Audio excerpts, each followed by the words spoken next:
सभी श्रोतागण को सादर नमस्कार। मैं नीलिमा शर्मा आज पुनः उपस्थित हूँ अपने प्रभाती संदेश के साथ। प्रभाती संदेश में आजकल हम मानसिक शक्ति या आत्मिक शक्ति के क्षीण होने के या कमजोर पड़ने के कारणों को समझ रहे हैं। इसमें हमने प्रथम 4 कारणों को समझा है, जिसमें पहला कारण था पर दोष दर्शन, यानी कि सामने वालों के दोष को देखना। दूसरा कारण था सामने वाले से अपेक्षा रखना।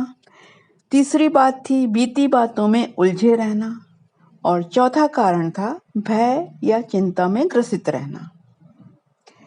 आज हम आत्मिक शक्ति के क्षीण होने के या कमजोर पड़ने के 5वें कारण को समझते हैं, और यह 5वां कारण है आसक्ति रखना।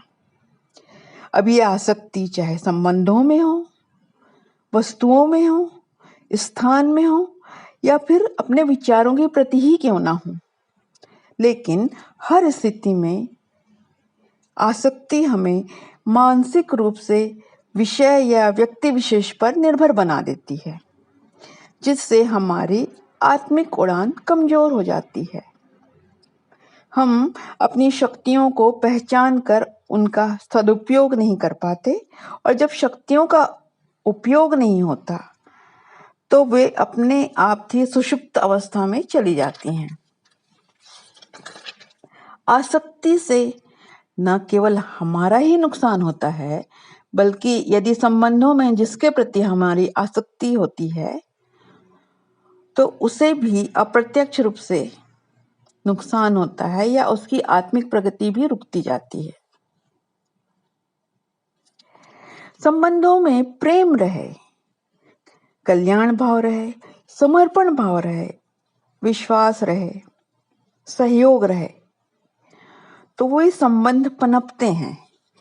लेकिन यदि आसक्ति रही तो संबंधों की सहजता और उसकी स्वस्थता समाप्त हो जाती है। आसक्ति को एक तरह से मधुमेह की बीमारी की तरह ही समझ सकते हैं, जिसके घर करने से हमारी शक्ति धीरे धीरे खोखली होती जाती है, और हम जिनके संपर्क में आते हैं वे भी हमसे दूर होते जाते हैं।